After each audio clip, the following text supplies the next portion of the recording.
அகில இந்திய அஹ், காங்கிரஸ் தலைமை ஜனவரி 17ஆம் தேதி டெல்லியில் இந்திரா பவனில் 39 காங்கிரஸ் தலைவர்களை அழைத்து தமிழ்நாடு காங்கிரஸுடைய நிலை பற்றி என்ன செய்ய வேண்டும் என்பதை பற்றி கேட்டறிந்தார்கள். அதற்கு முன்னாலே டிசம்பர் 3ஆம் தேதி காங்கிரஸ் தலைவர் கார்கே அவர்களுடைய தலைமையிலே குழு அமைக்கப்பட்டது. அந்த குழு தமிழக முதலமைச்சர் திராவிட முன்னேற்ற கழகத்துடைய தலைவர் சந்தித்து காங்கிரஸ் கட்சியினுடைய நிலையை எடுத்து சொன்னது. இப்பொழுது அந்த குழு சந்தித்ததுக்கு பின்னாலே 2 நாட்களுக்கு முன்னாலே திமுகவினுடைய நாடாளுமன்ற குழுவினர் திருமதி கனிமொழி அவர்கள் எதிர்க்கட்சி தலைவர் ராகுல் காந்தி அவர்களை சந்தித்திருக்கிறார். அவர்கள் இருவருக்குமான சந்திப்பு. இந்த சந்திப்பை பற்றி அவங்க 2 பேரும் வெளியில் எதுவும் சொல்லலை. அதனால அவர் 2 பேரும் எதை சொல்றாங்களோ அதை பற்றி தான் நம்மளுக்கு தெரியுமே ஒழி, மிச்சம் எல்லாம் கற்பனை கதைகளாக தான் ஓடிக்கிட்டு இருக்கோம். ஏன்னாட்டா 2 பேரை தவிர வேற இந்த கூட்டத்தில் யாரும் இல்லை. வேற 3வது ஆள் இல்லாத போது 2 பேர் என்ன பேசினார்கள் என்பது அவர்களுக்கு தான் தெரியும். ஆனால் ஒன்று மட்டும் தெளிவாக இருக்கிறது, காங்கிரஸ் கட்சியை பொறுத்த மட்டுமே காங்கிரஸ் கட்சி தலைவர் கார்கே அவர்கள் நியமித்த குழு பேச்சுவார்த்தை நடத்தும்.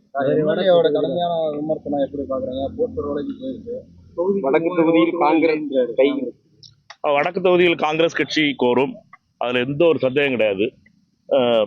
காங்கிரஸ் கட்சியை பொறுத்த மட்டும் வடக்கு தொகுதியை கேட்டு பெற வேண்டும் என்பதற்காக நான் அகில இந்திய காங்கிரஸ் கமிட்டி தலைவர் கார்கே அவர்களிடம் சந்தித்து பேசினேன். அவரிடம் அதை பற்றி சொல்லியிருக்கிறேன். என்னை பொறுத்த மட்டும் காங்கிரஸ் கட்சியை யாரெல்லாம் அவமானப்படுத்துகிறார்களோ, காங்கிரஸ் கட்சியை யாரெல்லாம் இழிவாக பேசுகிறார்களோ அவர்களிடம் எந்த ஒரு தயவு தாட்சணியமும் பார்ப்பதற்கு இல்லை. காங்கிரஸ் கட்சிக்கு தெரியும், எங்களை பொறுத்த மட்டும் காங்கிரஸ் கட்சியினுடைய தன்மானம் ரொம்ப முக்கியமானது, காங்கிரஸ் கட்சிக்காரருடைய தன்மானம் ரொம்ப முக்கியமானது. தமிழ்நாடு காங்கிரஸ் கமிட்டி தலைவர் சகோதரர் செல்வ பிறந்தகை அவர்களை பொறுத்த மட்டும் ஒரு நீண்ட பதிவும் அன்னைக்கு 3 நாளைக்கு முன்னாடி ஒரு பதிவு போட்டிருந்தார். அந்த பதிவு பொறுத்த மட்டும் எனக்கு ஞாபகம் இருக்க வரைக்கும் நான் சொல்ல முடியும், காங்கிரஸ் கட்சியினுடைய தொண்டர்களை இழிவுபடுத்துவதோ அவமதிப்பதையோ எந்த காலத்திலும் ஏற்றுக்கொள்ள முடியாது. அதனால நாங்கள் அமைப்பு ரீதியாக 85% அமைப்பு முழுவதுமாக சீரமைத்திருக்கிறோம். ஊராட்சி அமைப்புகள் மற்றும் PLA2 நியமிப்பதை தமிழ்நாடு காங்கிரஸ் கமிட்டி தலைவர் செல்வ பிறந்தகை அவர்கள் திரு பீட்டர் அல்போன்ஸ் அவர்களுடைய தலைமையிலே ஒரு குழு அமைத்து மிக கடுமையாக உழைத்து காங்கிரஸ் கட்சியினுடைய தோழர்கள் அனைவரும் அமைப்பு ரீதியாக பலம் சேர்த்திருக்கிறார்கள். அப்படிப்பட்ட நிலையிலே செல்வ பிறந்தகை அவர்களுடைய அறிக்கை என்பதுதான் காங்கிரஸ் கட்சியினுடைய நிலை.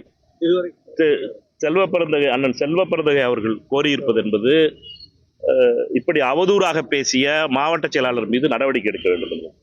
3 நாளாக இருக்கிறது. தமிழ்நாடு காங்கிரஸ் கமிட்டி தலைவர் அந்த ட்விட்டரில் சொல்லியிருக்க அதே விஷயத்தை நானும் வலியுறுத்துகிறேன். காங்கிரஸ் தலைவராக இருக்கின்ற அண்ணன் செல்வ பிறந்தகை அவர்களுடைய அந்த கோரிக்கையை, அந்த வேண்டுகோளை கூட்டணி இருக்கின்ற காங்கிரஸ் தொண்டர்களை அவமானப்படுத்துகின்ற செயலை செய்த நிர்வாகி மீது நடவடிக்கை எடுக்க வேண்டும் என்பது காங்கிரஸ் கட்சிக்காரர்களுடைய ஒவ்வொருடைய கோரிக்கையாக. அதாவது எனக்கு சீட்டு கிடைக்குது சகோதரி. பிளே ஸ்டோர் மற்றும் ஆப் ஸ்டோரில் இருந்து பாலிமர் செயலியை QR கோடு மூலம் பதிவிறக்கம் செய்யுங்கள். செய்திகளை உடனுக்குடன் பெறுங்கள்.